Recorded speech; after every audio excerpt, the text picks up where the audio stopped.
자리에서 모두 일어나셔서 성경 말씀을 함께 나들어 읽겠습니다. 오늘 우리에게 주실 말씀은 요한복음 11장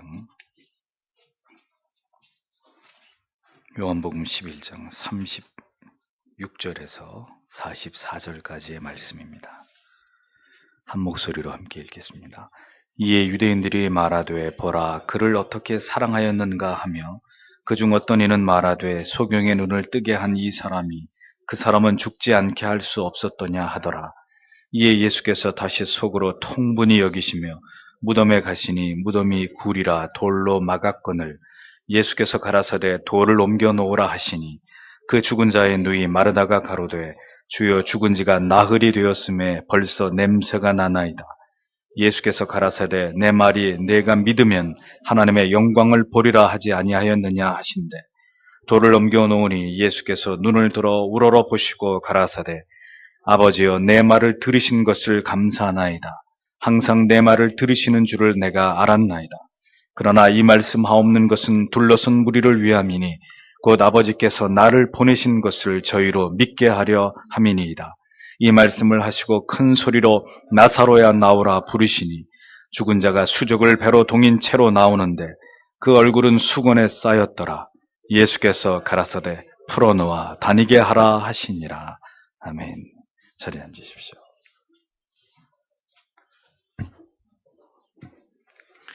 오늘은 나사로야 나와라 부르시니 이런 말씀으로 요한복음 강해의 말씀을 이어가도록 하겠습니다. 예수 그리스도께서는 베다니에 오신 목적을 슬픔이 짙게 드리워진 죽은 나사로의 집에서 하나하나 이루어가고 계셨습니다. 주님께서는 죽은 나사로를 살리시는 역사적인 이적을 행하시기 전에 먼저 오라버니의 죽음을 통해서 드러나고 있었던 마르다와 마리아의 연약한 믿음을 먼저 강화시키시고 그리고 그리스도에 대한 그릇된 생각들을 교정하고 계셨던 것을 우리는 주님과 마르다와 마리아의 대화 속에서 발견하게 됩니다. 마르다와 마리아는 주님을 가장 사랑하고 존경하고 있었지만 정작 예수 그리스도께서 어떤 분이신지를 올바르게 알지 못하고 있었고 그 무지로 인해서 주님을 원망하면서 그녀들의 믿음은 지금 혼란에 빠져 있었던 것을 보게 됩니다. 이런 상황에서 예수 그리스도께서는 죽은 나사로를 다시 살리시는 일만큼이나 마르다와 마리아의 신앙을 교정하시는 일을 매우 중요하게 여기고 계셨다는 사실을 그 진지한 대화의 내용을 통해서 우리는 깨달을 수가 있습니다. 주님을 사랑하는 자들에게 예수 그리스도 자신을 올바르게 알려주고자 하시는 주님의 열심을 보게 되는 것입니다. 사랑하는 성도 여러분, 여러분에게 강조하고 또 강조해서 이르건대 그냥 아는 것이 아니라 올바르게 주님을 알아가셔야 합니다. 우리 마음대로 하나님을 걸러서 아는 것이 아니라 주께서 알려주시는 성자 하나님에 대해서 그리고 자신을 직접 계시하신 성부 하나님에 대해서 성경이 기록하고 있는 성령 하나님에 대해서 알아야 하는 것입니다. 하나님에 대한 지극히 단편적이고 가벼운 지식이 결국 불완전한 믿음을 낳게 되는 것이고 뜻밖의 찾아온 어떤 문제와 위기 앞에서 걷잡을 수 없는 회의와 혼란을 가져올 수밖에 없다는 사실을 우리는 마르다와 마리아의 모습 속에서 귀중한 교훈으로 여기면서 우리가 이 진리를 결코 간과하지 말아야 할 것이라는 겁니다. 그래서 오늘도 목사는 여러분에게 간곡하게 부탁드립니다. 예수 그리스도를 단단히 붙잡으십시오. 그리고 하나님을 알아가야 될 신자의 거룩한 의무에 최선을 다하십시오. 믿고 있다고 생각했지만 단단할 것이라고 믿었던 그 신앙의 줄이 어느 날 찾아온 위기의 순간에 힘없이 끊어져 버리게 되는 그런 당황스럽고 안타까운 일들이 여러분에게 일어나지 않도록 여러분의 신앙의 동아줄은 견고한 것인지를 언제나 자주자주 점검해 보셔야 할 것입니다. 이제 우리는 그리스도께서 이 땅에 계실 때 행하신 놀라운 이적 가운데 백미가 되는 나사로를 다시 살려내신 위대한 사건의 현장으로 들어가 보려고 합니다. 이 사건은 우리에게 또 얼마나 귀중한 교훈을 깨닫게 하실지 오늘도 우리에게 주시는 이 귀한 말씀을 통해서 우리가 그것을 함께 생각해 보기를 원합니다. 눈물을 흘리고 계시는 주님의 모습을 지켜보던 자들 가운데는 두 부류의 사람들이 있었던 것을 보게 됩니다. 36절을 보면 이에 유대인들이 이르되 보라 그분께서 그를 얼마나 사랑하셨는가 하고 37절에는 그들 중에 어떤 이들은 이르되 눈먼 자의 눈을 열어준 이 사람은 죽지 않게 할 수 없었더냐 하더라. 이렇게 기록하고 있습니다. 본문에서 우리는 주님께서 흘리신 눈물에 대한 각기 다른 두 부류의 설명을 보게 됩니다. 첫 번째 부류의 사람들은 예수께서 얼마나 사랑이 넘치시고 자애로운 성품을 가지고 계신 분이신지에 대한 감탄을 표현하고 있었습니다. 보라, 그를 어떻게 얼마나 사랑하셨는가 라고 그들은 주님의 눈물의 의미를 자애로운 사랑이라고 해석했습니다. 이들은 두말할 나위 없이 잠시 후에 나사로가 살아남을 보고 의심 없이 예수 그리스도께서 메시아이신 것을 믿게 되었던 무리였을 것이라고 생각이 됩니다. 하지만 우리가 생각해 봐야 될 것은 지금 그들의 이 추론은 정확한 것이었을까 하는 점이죠. 주님이 흘리시는 눈물은 비단 마르다와 마리아를 위한 그리고 죽은 나사로에 대한 슬픔을 표현하는 눈물만은 아니었습니다. 주님의 눈물은 죄인들에 대한 메시아의 연민과 우리의 처지를 불쌍히 여기시는 긍휼히 여기시는 마음 그 이상의 죄로 인해서 하나님의 뜻을 올바르게 깨닫지 못하고 이해하지 못하고 있는 그런 인간들의 무지함과 그리고 죄의 결과로 비참한 죽음을 맛보아야 하는 죄인들의 실존을 향한 깊은 사랑과 연민의 눈물이셨음을 알 수 있는 것입니다. 또 다른 부류의 사람들은 이 사람이 얼마 전에 날 때부터 소경이었던 자의 눈은 고쳐서 낫게 해 주었으면서 죽은 이 사람은 죽지 않도록 할 수 없었단 말이냐라고 그리스도를 비난하고 있었던 무리들이었습니다. 그들은 그리스도에 대해서 결코 호의적이지 않고 빈정거리는 듯한 말투로 나사로가 죽은 지 나흘이나 지난 너무 늦은 시점에 베다니에 오신 그리스도를 그들은 그렇게 비웃고 있었던 자들이었습니다. 그들 가운데 분명히 잠시 후에 나사로가 다시 살아난 사실을 바리새인들에게 가서 고자질한 자들이 나왔을 것이라는 것을 우리는 쉽게 짐작할 수 있는 부분입니다. 소경을 낫게 한 일도 위대한 기적이 아닐 수 없는데 그 이적을 인정하기는커녕 그는 낫게 해놓고 이는 죽게 했다는 말인가 라고 비난하는 그들의 논리 속에는 예수 그리스도가 어떤 일을 하셔도 어떤 놀라운 기적을 행하시더라도 결코 그를 믿지 않으려는 아주 지독한 고집스러움이 묻어나고 있는 것을 볼 수 있는 것입니다. 그때나 지금이나 그리스도 앞으로 나아오게 될 자들과 결국 그리스도를 인정하고 그를 받아들이기를 거부할 자들은 이처럼 표면적으로 드러나는 극명한 차이를 나타내고 있었다는 것을 알 수 있는 대목입니다. 38절에 보면 그러므로 예수께서 다시 속으로 신음하시며 무덤에 가셨는데 그 무덤은 동굴이며 그 위에 돌이 놓였더라 이렇게 기록되어 있습니다. 예수 그리스도를 비난하고 조소하는 자들의 말을 들으시면서 주님께서는 다시 한번 통분히 여기셨다고 성경은 기록을 하고 있습니다. 33절에도 주께서는 마리아의 눈물과 그녀와 함께한 자들의 눈물을 보시면서도 여기서도 역시 통분히 여기셨다는 기록이 발견이 됩니다. 자, 보십시오. 어떨 때 주님은 통분히 여기시는 마음의 상태가 되시는 걸까요? 무엇을 보시고 느끼실 때 메시아의 마음은 가장 어려운 지경에 이르게 되시는 걸까요? 그것은 인간의 죄를 보시게 될 때입니다.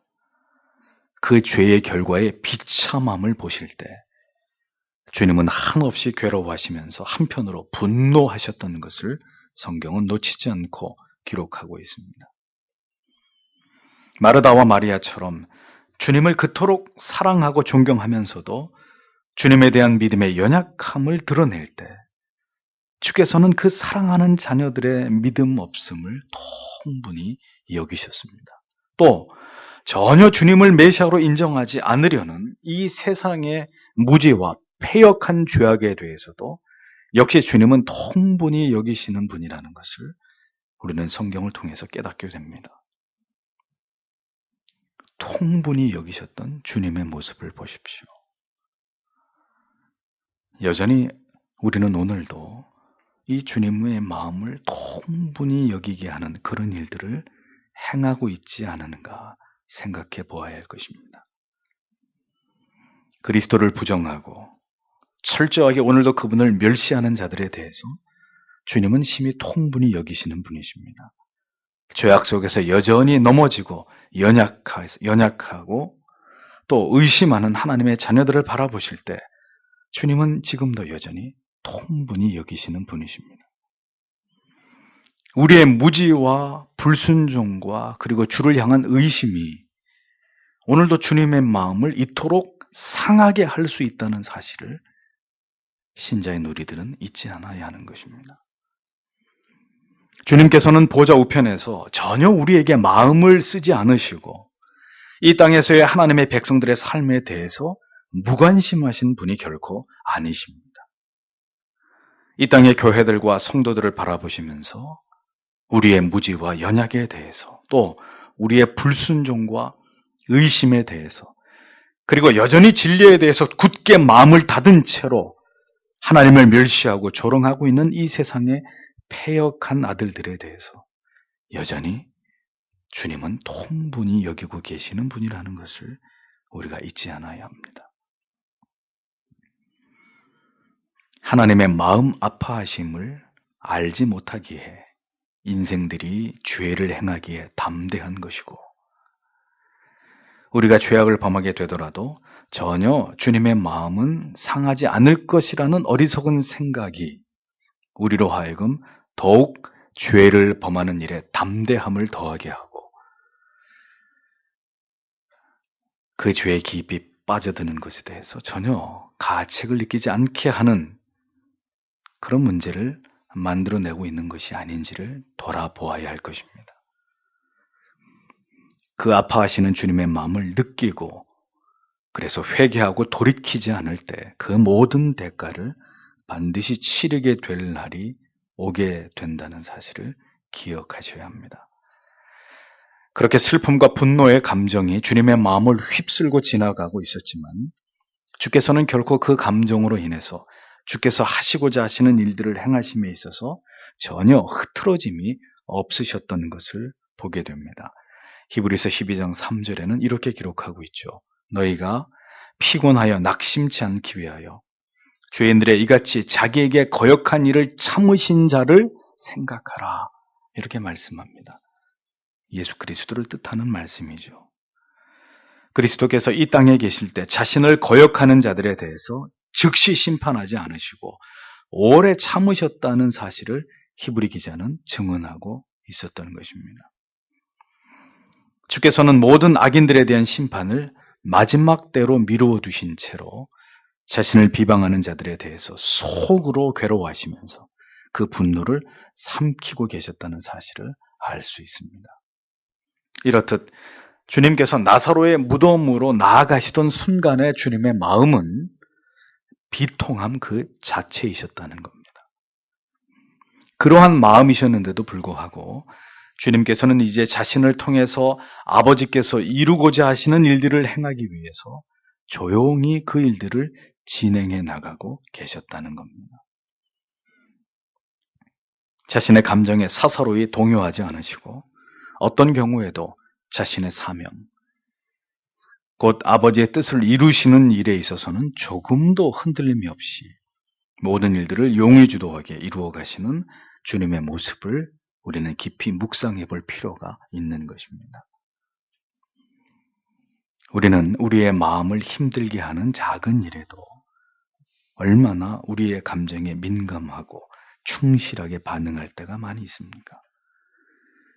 우리의 충성과 헌신은, 우리의 각오는 우리의 감정의 상태에 따라서 얼마나 가변적이고 조석변과 같이 요동할 때가 많은지를 생각해 보십시오.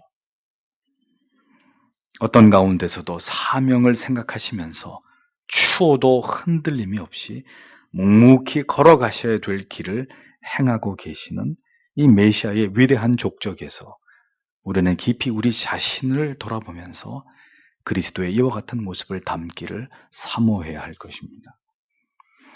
나사로의 무덤으로 가셨는데 나사로의 무덤은 동굴이었고 그 동굴 입구에 돌이 가로막혀 있었다고 성경은 적습니다. 무덤을 막고 있는 돌은 쉽게 옮겨지지 않는 육중한 크기의 돌이었습니다. 성경이 이 부분을 분명히 묘사하고 있는 것은 나사로가 실제로 죽어서 장사되었고 무덤이 돌로 굳게 닫혀져 있었던 매우 절망적인 상황이었다는 것을 사실적으로 묘사하기 위해서였습니다. 이미 죽어서 무덤 속에 들어가서 굳게 돌문이 닫혀 있는 그 나사로의 무덤 앞에 주님께서 서 계셨다는 것입니다. 우리도 돌아가신 부모님의 묘소를 방문할 때가 있지 않습니까? 우리가 무덤 앞에 서는 것은 돌아가신 부모님이나 우리가 알던 가족들에 대한 그리움을 달래고 추억에 잠기기 위해서입니다. 그러나 주님께서 굳게 닫힌 무덤 앞에 서신 이유는 다른 것이었습니다. 그분은 이제 죽은 지 나흘이나 되어서 생명이 떠나가 부패가 시작된 완전한 절망의 몸에 생명을 불어넣기 위해서 그분은 무덤 앞에 서신 것이었습니다. 우리는 생명을 추억하기 위해서 무덤 앞에 서지만 주님께서는 생명을 불어넣기 위해서 무덤 앞에 서셨던 전무후무한 유일한 분이셨습니다. 죽음을 호령하기 위해서 무덤 앞에 서실 수 있는 분은 오직 예수 그리스도 뿐이십니다. 그분은 메시아이셨기 때문에 그것이 가능한 일이었다는 것입니다. 39절에서 이제 주께서 입을 열고 계십니다. 예수께서 이르시되 돌을 옮겨 놓으라 하시매 죽은 자의 누이 마르다가 그분께 이르되 주여 그가 죽은 지 나흘이 되었으므로 지금은 그에게서 냄새가 나나이다 하니라고 적고 있습니다. 주님께서 돌을 옮겨 놓으라고 말씀하셨습니다. 생명이 떠나간 나사로의 몸에는 신속하게 부패가 시작되고 있었습니다. 상상하고 싶지도 않은 가장 끔찍하고 불결한 한 죄인의 죽은 몸이 그 실존인 흙으로 돌아가는 과정이 진행되고 있었던 그런 상황이었습니다. 주님께서는 죄인의 완전한 절망의 상태와 생명을 창조하신 분 사이를 가로막고 있는 돌을 옮겨 놓으라고 명령하셨습니다. 그 누구도 명할 수 없는, 제 아무리 명성이 높은 명의라 할지라도 결코 시도할 수 없는, 감히 엄두조차도 낼 수 없는 명령을 하나님의 아들이신 메시아께서 명령하고 있었습니다. 오직 그분만이 명령하실 수 있는 망자의 무덤을 막고 있는 돌을 옮겨 놓으라는 명령이었습니다. 그런데 이 주님의 명령이 떨어지자마자 주님께 대꾸를 하면서 치고 나온 자는 바로 죽은 자의 동생인 마르다였습니다. 또다시 마르다와 주님의 대화가 이어지고 있는 것을 성경은 보여줍니다. 돌을 옮겨 놓으라는 메시아의 명에 가장 먼저 부정적인 반응을 보인 사람은 다른 이가 아니었습니다. 가장 주님을 사랑하고 그분을 가장 잘 안다고 자타가 인정하는 마르다였습니다. 언제나 행동이 민첩한 그녀의 성격으로 볼 때 주님의 말씀에 즉시 침묵 가운데 주님의 말씀에 순종하고 사람들을 움직여서 행동했어야 했을 마리아였습니다. 그런데 그녀는 뜻밖에도 전혀 그녀가 그렇게 해서는 안 되는 대답과 반응을 보이고 있었습니다. 죽은 지가 나흘이나 되었고 시체가 썩어서 부패를 하고 있는 냄새가 진동을 하고 있다는 것이 마르다의 대답이었습니다. 마르다는 22절에서 예수께 분명하게 이렇게 대답했었습니다. 그러나 나는 이제라도 주께서 무엇이든지 하나님께 구하시는 것을 하나님이 주실 줄 아나이다. 그녀의 그 대답이 왜 영혼이 없는 대답이었는지를 우리로 하여금 분명하게 알 수 있게 해주는 대목이 바로 이 부분입니다.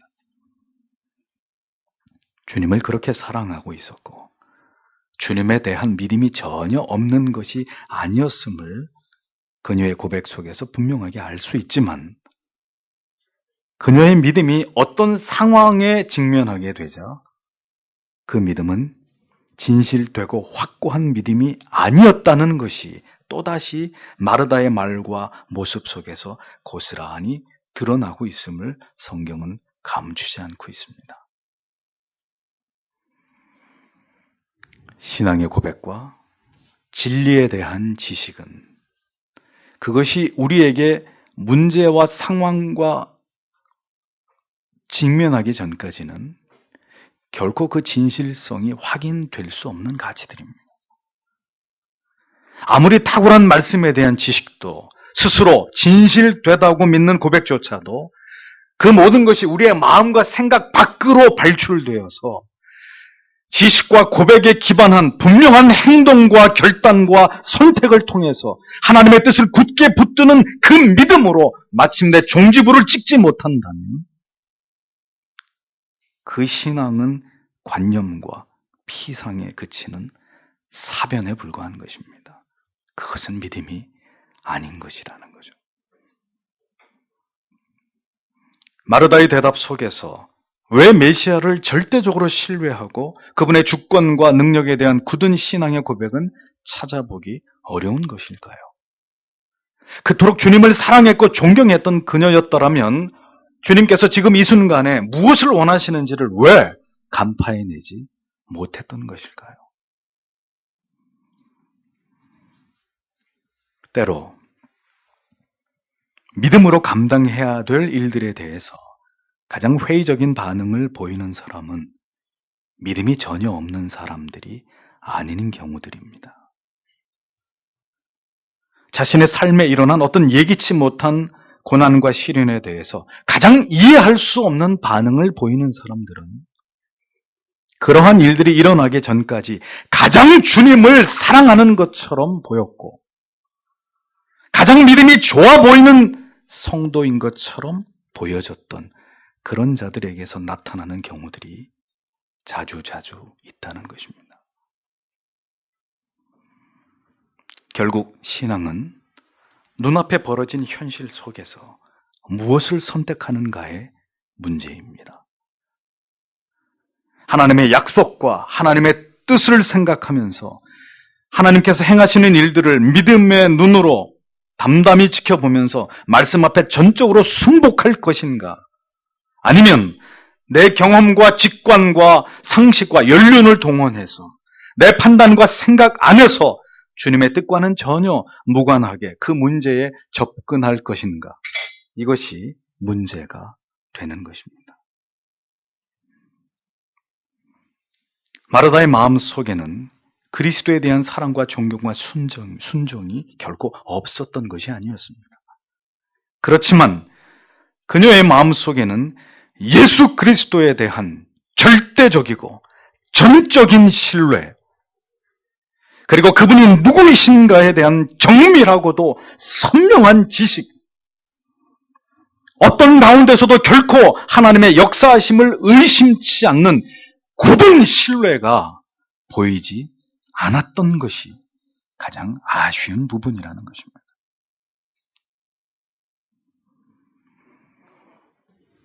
그러나 우리는 마리아의 이러한 모습을 아쉬워할 처지가 결코 아닙니다. 마리아는 그가 만난 예수님이 전부였습니다. 그리스도를 깊이 알 수도, 더 깊은 진리의 깨달음을 취할 기회도 그녀에게는 매우 제한적이었음을 알 필요가 있습니다. 그녀는 복음이 말씀하는 모든 진리를 섭렵할 수 있는 시대 속에 존재하지 않았던 여인이었습니다. 그러므로 그녀의 믿음의 연약함은 충분히 이해될 수 있는 부분입니다. 그러나 구약과 신약의 모든 계시가 손에 쥐어진 하나님이 어떤 분이신지를 알 수 있는 모든 교과서와 참고서와 모든 해답이 절비한 이 시대를 살아가는 우리에게는 다른 기준이 적용되지 않을까요? 이 시대는 충분히 그리고 정교하게 그리스도를 알 수 있는 수단들이 얼마든지 존재합니다. 진리에 천착하고 창념하면서 신앙의 본질이 무엇인지를 알기를 원한다면 우리는 얼마든지 참된 진리를 깨달아서 올바른 믿음을 세워나갈 수 있습니다. 그런데도 여전히 우리의 믿음이 피상적이고 도무지 현실을 능가하지 못하는 연약한 믿음으로 반복해서 좌절되고 있다면 이것은 누구의 책임이겠습니까?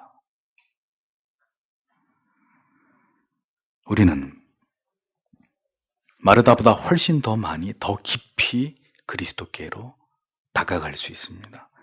더 온전하게 그리스도에 대해서, 하나님에 대해서 알 수 있는 기회들이 주어져 있습니다.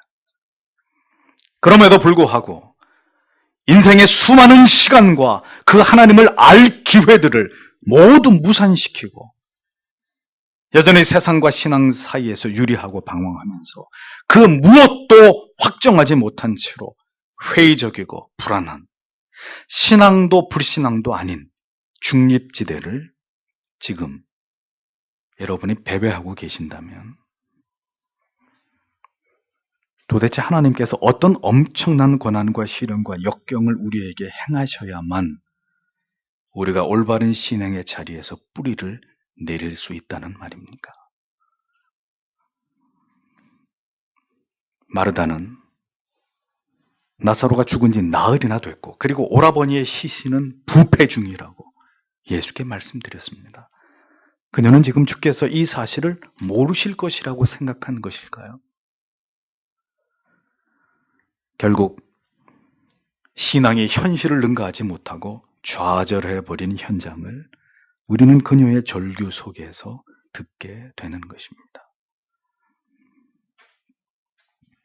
우리는 오늘도 얼마나 많이 그리고 자주 견고한 믿음으로 말미암아 승리보다는 현실의 장벽에 가로막혀 좌절해버리는 경우에 더 많이 직면하고 살아가고 있습니까? 왜 오늘의 상황과 문제를 우리에게 주신 그 배후의 하나님의 뜻을 보지 못하고 가로막힌 벽은 오직 하나님을 향한 절대적인 믿음으로만 뛰어넘을 수 있다는 이 하늘의 공식을 붙들지 못하는 것일까요? 나사로가 다시 살아 걸어 나오는 가장 극적인 순간이 오기 전까지 이 신앙과 불신 사이의 회의와 혼란이 그대로 드러나는 마르다와 주님의 대화는 계속해서 이어지면서 우리에게 신앙에서 매우 중요한 문제점들을 던져주고 있는 것을 우리는 보게 되는 것입니다. 촉박한 한계의 시간과 그리고 눈앞에 벌어지고 있는 불가능해 보이는 어떤 상황들, 언제나 우리의 신앙을 시험하는 현실의 문제는 바로 이러한 것들입니다. 우리가 생각하기에는 인생에서 너무 늦어버린 시간, 우리가 감당하기에는 너무나 벅찬, 모든 소망이 숨을 거두고 있는 냉혹한 어떤 절망적인 현실. 신자는 이 차가운 세상의 무대 위에서 오늘도 이와 같은 계속되는 시험을 치르고 있는 사람들입니다. 해답은 무엇입니까? 하나님을 아는 것입니다. 하나님의 뜻을 분별하는 것입니다. 그리고 그 하나님을 절대적으로 신뢰하는 것입니다. 하나님께서 무엇 때문에 나의 인생을 이러한 상황 속으로 몰아가시는지를 믿음의 눈으로 그것을 깨닫고 발견하게 될 때 비로소 문제들은 해결될 수 있는 것이라는 거죠. 40절을 보십시오. 예수님께서 그녀에게 이르시되 내가 내게 말하기를 내가 믿고자 하면 하나님의 영광을 보리라 하지 아니하였느냐 하시니라 라고 말씀하셨습니다. 자, 주님께서 이 말을 언제 하셨는지에 대한 해석이 분분합니다. 나름대로 다 일리가 있지만 언제 이 말씀을 하셨는지는 그렇게 중요한 것이 아니라고 보여집니다. 굳이 이 말씀의 근거를 들자면 11장 4절에서 나사로가 위급하다는 전가를 받으신 직후에 주께서 하신 말씀, 이 병은 죽을 병이 아니요 하나님의 영광을 위하며 하나님의 아들로 이를 인하여 영광을 얻게 하려 함이라 라고 하신 말씀을 의미하는 것이라는 견해가 유력하다고 하겠습니다. 중요한 것은 주님께서 마르다에게 말씀하신 내용입니다. 내가 믿으면 영광을 보리라. 하나님의 영광이라는 것이 무엇입니까?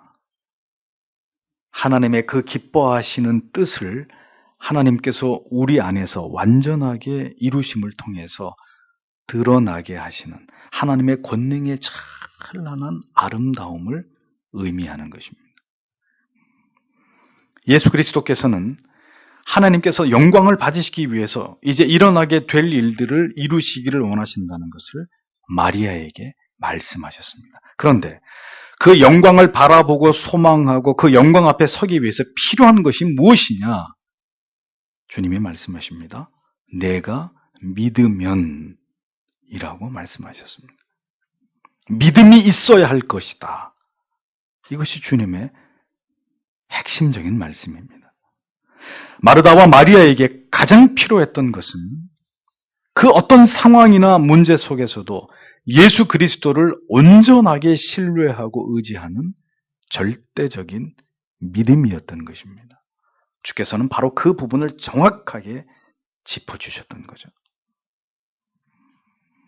믿음이 무엇입니까?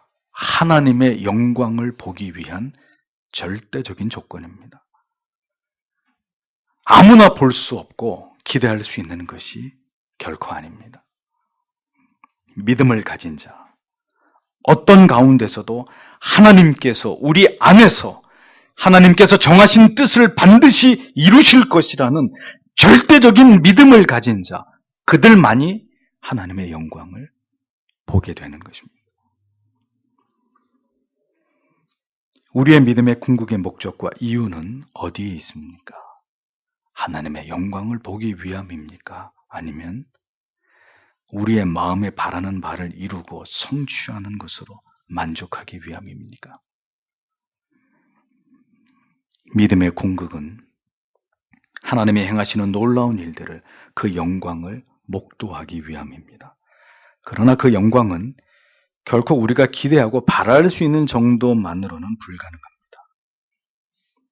하나님께서 하신다는, 하나님께서만이 행하실 수 있다는 강력한 믿음으로 붙들고 우리의 한계 넘어 일어날 수 있는 모든 일들을 바라보는 그 믿음을 통해서 우리는 하나님이 행하시는 놀라운 일들을 통해 그 영광을 체험하게 되는 것이고 영광을 하나님께 돌리는 신앙을 갖게 되는 것입니다. 이제 주께서 아버지의 영광을 드러내시기 위해서 행하신 일들을 성경은 이렇게 기록하고 있는 것을 보여줍니다. 41절에 그때 그들이 죽은 자를 둔 곳에서 돌을 옮겨 놓으니 예수님께서 눈을 뜨시고 이르시되 아버지여 아버지께서 내 말을 들으신 것을 감사하나이다. 42절에 아버지께서 항상 내 말을 들으시는 줄을 내가 알았나이다. 그러나 곁에 서 있는 사람들 때문에 내가 그것을 말하였사오니 이것은 아버지께서 나를 보내시는 것을 그들이 믿게 하려 함이니이다 하시니라. 이렇게 기록하고 있습니다. 마르다와 주님의 대화가 이어질 동안 무덤을 막고 있던 돌은 여전히 그 자리에 있었던 것을 알 수 있습니다. 그 이유는 주님께서 돌을 옮겨 놓으라고 명령을 하셨지만 즉시 이어진 마르다의 대답은 주님의 명령을 실행하려고 하는 자들의 행동을 주저하게 만들었기 때문입니다. 그러나 마르다에게 이어진 주님의 말씀이 끝이 나고 이내 마르다가 더 이상 아무 말을 하지 못하고 잠잠하자 마침내 주님의 명령을 들은 자들이 무덤을 막고 있던 돌을 옮겨 놓았던 것을 볼 수 있는 것이죠. 주님께서는 누구의 도움도 필요 없이 손 하나 대지 않으시고 돌을 옮겨 놓으시는 이적까지 행하실 수 있었던 분이십니다. 그러나 주님께서는 무덤을 덮고 있는 돌은 주님의 명령을 받은 자들에 의해서 치워지기를 바라셨습니다. 주님께서는 가나의 혼인잔치에서 처음 이적을 행하실 때에도 항아리에 물을 채우라라고 명령하셨지 주님이 직접 항아리에 물을 길러다가 채우시지 않았습니다. 그 이유가 무엇 때문이겠습니까? 증인이 필요했기 때문입니다. 그래서 성경은 누구도 이 맛이 좋은 포도주가 도대체 어디서 생겨난 것인지 알지 못했지만 물 떠온 자들은 알더라 라고 기록하고 있는 것을 보지 않습니까? 이제 주님께서 행하시는 일은 반드시 역사적인 사실이고 그 돌을 옮긴 자들이 그 증인이 되었던 그런 일이었습니다. 그들은 무덤에 돌을 옮기는 과정에서 분명하게 그 무덤 안에 시신이 누워있음을 확인했을 것이고 돌문을 열자 코를 찌르는 시체가 부패하는 역겨운 냄새를 직접 맡았던 자들이었을 것입니다. 나사로를 살리신 일은 이렇게 역사적인 사실로 증인들에 의해서 증언할 수 있었던 사건이었다는 것을 알 수 있는 것이죠. 돌을 옮겨놓게 하신 또 다른 의미는 무엇일까요? 주께서는 하나님께서 행하실 일과 우리가 해야 할 일들을 분명하게 구분하고 계시는 것을 보여줍니다. 주님께로 나아오는 것은 우리의 마음을 주님께 고정하고 은혜 주심을 갈망하면서 이 예배당으로 나아오셔서 은혜의 방편을 사모하시는 것은 여러분이 하셔야 할 일입니다. 우리가 은혜를 만들어내고 우리가 생명을 불어넣을 수는 없는 일이죠. 우리 스스로 우리 자신을 회심에 이르도록 만들 수는 없는 일입니다. 우리는 다만 주의 명령을 쫓아서 무덤을 막고 있는 돌을 옮겨 놓을 뿐입니다.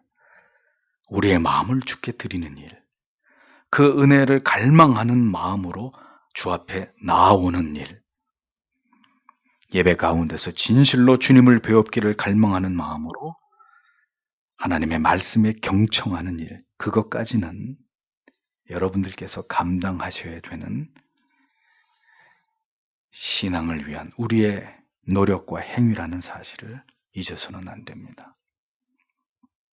돌이 옮겨지자 주님께서 이제 눈을 들어 우러러 보셨습니다. 예수께서 눈을 들어 우러러 보시고 라고 성경은 기록하고 있죠. 기도의 자세는 가장 먼저 고개를 들어서 하나님을 우러러 보는 것에서부터 시작되는 것입니다. 시선을 땅이 아닌 무능한 내 자신도 답이 보이지 않는 지금의 상황도 아닌 하나님을 우러러 바라보는 것입니다. 우리는 왜 하나님을 바라보지 못하고 자꾸 우리 자신을 바라보고 있는 것일까요? 그것도 어떤 것도 내 힘으로 어찌할 수 없는 내 상황과 문제를 우리가 계속 바라보고 있는 이유는 무엇입니까? 주님을 보십시오. 고개를 들어서 높이 계시는 아버지를 바라보는 것, 그것이 바로 기도의 시작이라는 것을 보여줍니다. 주께서는 하늘에 계신 우리 아버지요 라고 아버지를 그렇게 부르는 것으로 기도를 시작하라고 가르쳐 주셨습니다. 기도의 시작은 진지한 믿음으로 하나님께 집중된 마음으로 고개를 들어서 우리의 시선을 하나님께 고정하는 것입니다. 사람을 보는 것도 아니고 상황을 끌어안고 전전긍긍하는 것은 더더욱 아닙니다. 오늘도 우리와 함께 하시고 우리의 작은 흐느낌 같은 소리조차도 귀를 기울이고 들어주시는 그 하나님을 바라보는 것. 기도의 출발이란 말이죠. 그리고 이어지는 주님의 기도의 내용은 감사였습니다. 아버지여, 내 말을 들으신 것을 감사하나이다. 내 말을 들으신 것이라는 말씀의 의미를 생각해 보십시오. 42절에 주님께서는 이 말씀을 다시 반복하셨습니다. 왜 하나님께서는 항상 주님의 기도를 들으셨을까요? 그것은 주님의 뜻이 곧 하나님 아버지의 뜻이었기 때문입니다. 언제나 주님께서 구하셨던 기도 가운데는 단 한 번이라도 아버지의 뜻을 적중하지 않았던 기도는 존재하지 않았기 때문입니다. 기도의 응답은 언제나 아버지의 뜻을 구하는 것이고 그 뜻을 이루어 드리는 것일 때 어김없이 우리 안에서 성취되어지는 것입니다. 기억하셔야 될 것은 주님께서는 주님 자신에게 형통하고 즐겁고 자신의 안위를 구하는 기도는 결코 들으신 적이 없었다는 점입니다. 하나님의 뜻을 이루기 위한 기도는 마지막 십자가를 지시기 직전에 드린 기도에서까지 나의 뜻대로 마시고 아버지의 뜻대로 되어지기를 원하나이다 라고 기도하셨던 그 기도 속에서 절정을 이루고 있는 것을 보여줍니다. 감사의 이유가 내가 기도한 대로 들어주셨기 때문입니까? 아니면 어떤 어려움과 실패와 고통과 핍박을 통해서도 하나님의 뜻이 마침내 성취되고 이루어짐에 대한 감격 때문입니까?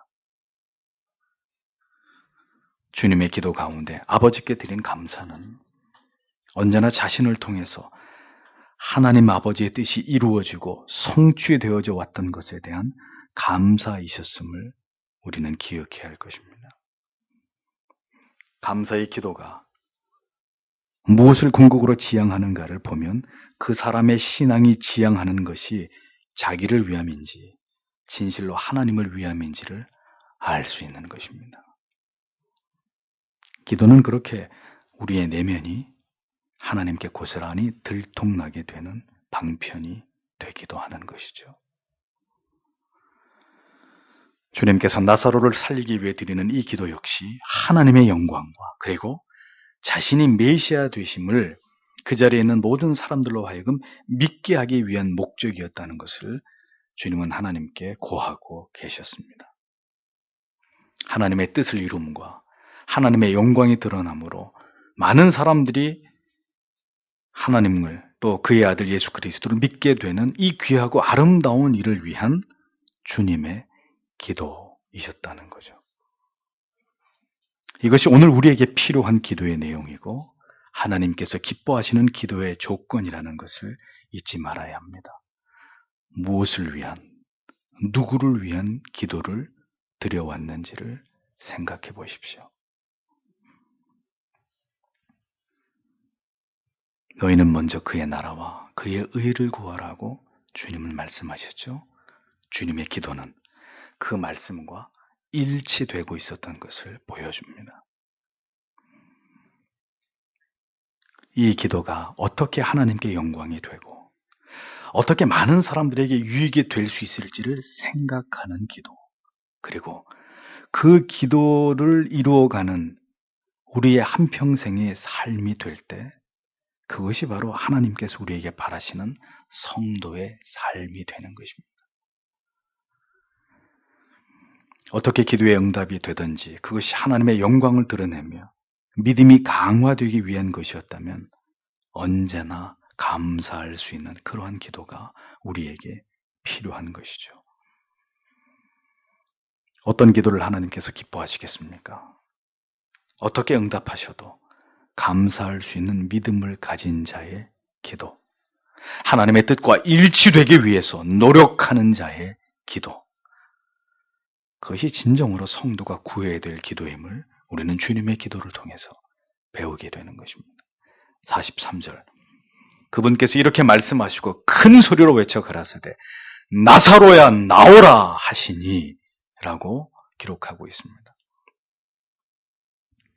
메시아의 적인 권능이 강력하게 발휘되는, 역사상 그 누구도 죽음을 호령해서 소생케 한 적이 없었던 위대한 부르심이 이 위대한 하나님의 말씀 속에서 드러나고 있는 것을 보게 됩니다. 주님은 그 자리에 있었던 모든 자들이 듣고도 남음이 있는 큰 목소리로 나사로야 나오라 외치셨습니다. 위대하신 전능자의 음성으로 죽음으로부터 생명을 호령해내고 계셨습니다. 이것이 바로 주의 말씀, 복음의 위대한 능력이라는 것입니다. 사망의 권세도 나사로를 다시 죽음에서 삶으로 되찾으시는 성자의 호령을 거부할 수 없었듯이 여전히 세상을 향해서 하나님의 백성들을 부르시고 찾으시는 주님의 음성에 목자의 음성을 알아듣는 양들은 오늘도 주님의 품으로 찾아와 안기는 역사가 지금도 일어나고 있는 것이라는 거죠. 하나님의 사랑하는 자녀들을 이제 그만 그 사망 가운데서 내어놓으라고 호통하시는 주님의 음성을 듣고 이 악한 세상이 사망의 사슬로 휘감고 있던 생명들을 그리스도께로 토해놓는 놀라운 소생의 역사들은 오늘도 이 생명의 복음을 전파하는 일들을 통해서 이 세상이라는 무덤 속에서 일어나고 있는 일들이라는 것입니다. 마침내 주께서 천군 천사를 이끌고 천하가 떠나갈 것 같은 나팔 소리를 울리면서 재림을 하실 때, 그때도 주의 호령을 듣고 이 땅에서 잠들어 있던 영혼들이 주의 부르심 앞에 일어나게 되는 놀라운 일들이 일어나게 될 것입니다. 이것이 바로 메시아의 권능의 찬 음성이 가지고 있는 위대한 능력이라는 것을 우리는 잊지 말아야 하는 것입니다. 그 능력의 찬 말씀의 결과를 성경은 이렇게 기록합니다. 44절에 죽은 자가 수의로 손발이 묶인 채 나오는데 그의 얼굴은 수건으로 묶였더라. 예수님께서 그들에게 이르시되 그를 풀어주어 그가 다니게 하라 하시니라. 이렇게 적고 있습니다. 사망에서 생명을 부르는 그 순간, 사망은 자신에게 속해 있던 나사로를 다시 하나님의 아들에게 내주었습니다. 그 자리에 있었던 많은 사람들은 그들이 죽을 때까지 결코 잊을 수 없는 이 위대한 순간을 두렵고 떨림으로 숨죽이면서 바라보고 있었을 것입니다.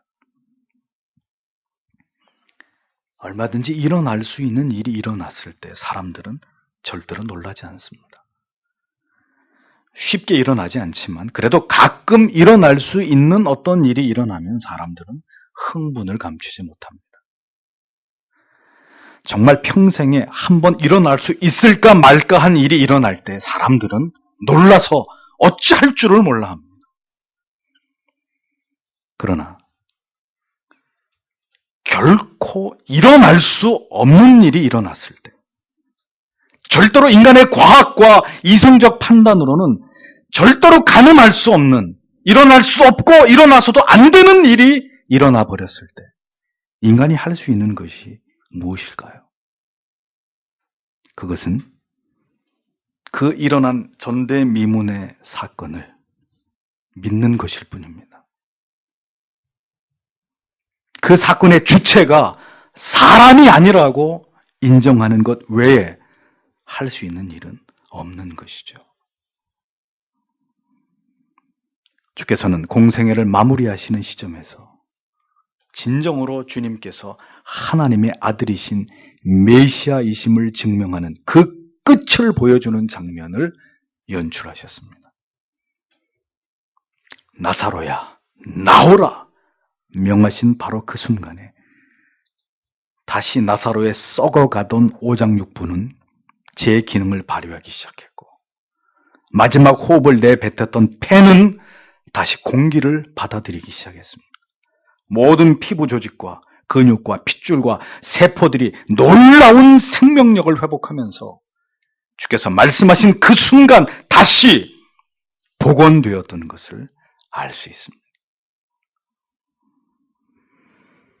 주님의 음성을 듣고 무덤에서 걸어 나왔다는 말씀이 바로 이것을 생물학적으로 뒷받침하고 있는 것이죠. 주님께서는 사람들에게 풀어놓아 걸어 다니게 하라고 하심으로 그가 잠시 깨어났다가 다시 쓰러지는 것이 아니라 그의 몸이 그가 살아있을 때와 동일하게 반응하고 활동하는 그가 부활했다는 사실을 분명하게 증명하기를 원하셨습니다.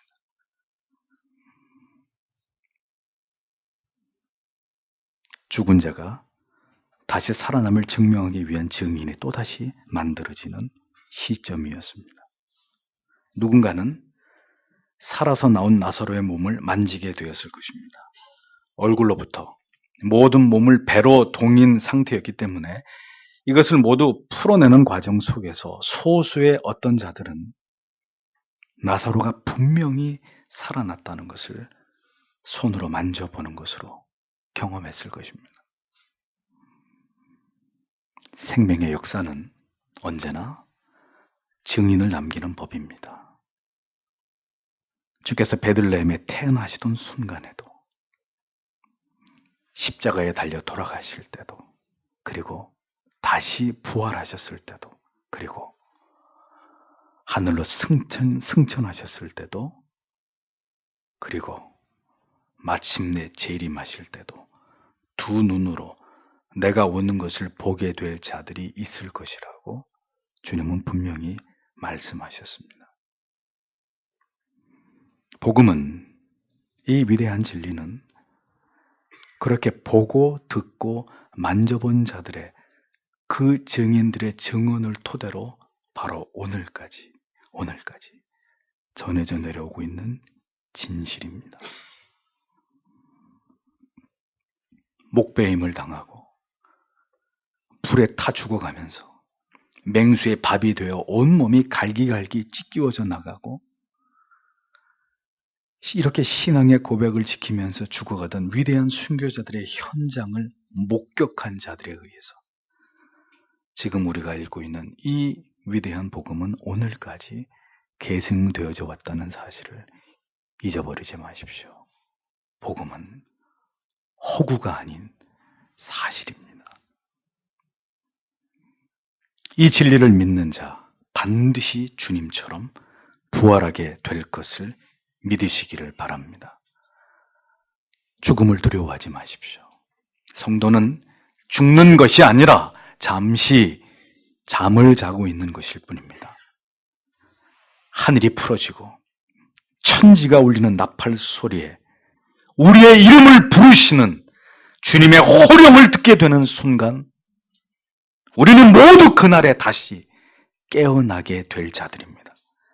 영광스러운 부활체의 모습으로 공중에서 주를 배웁게 될 날이 우리에게는 반드시 찾아올 것입니다.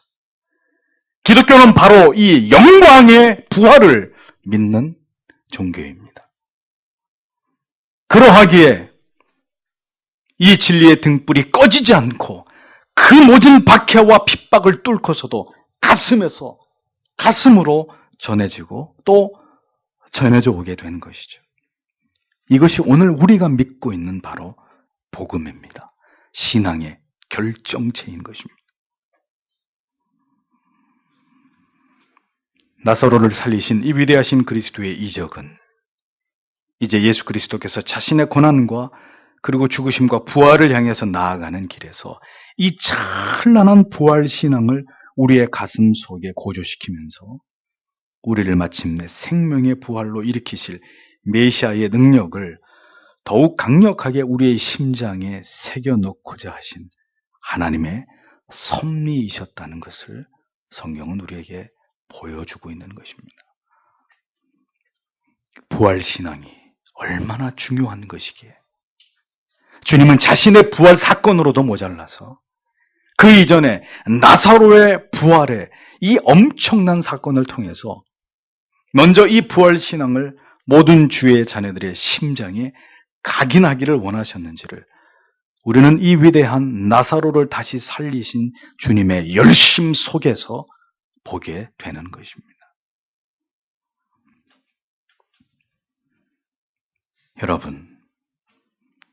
여러분은 진정으로 죽음이 끝이 아닌 영원한 생명의 부활과 심판의 부활이 있음을 믿으시는 분들입니까? 그 믿음이, 그 부활에 대한 소망이 없다면 우리는 아무것도 아닌 거예요. 그 부활이 없다면 우리는 이 세상에서 가장 어리석은 자들이고 미련한 자들이고 가련하고 불쌍한 자들로 끝이 나고야 마는 것입니다. 부활, 기독교의 끝은 부활을 통한 영원한 삶이라는 이 위대한 사실이 어떤 고난과 핍박이 있더라도 절대로 여러분의 영혼 속에서 지워지지 않게 되기를 오늘도 이 복음을 통해서 우리 구주 예수 그리스도의 이름으로 여러분 모두에게 축복합니다. 기도하겠습니다.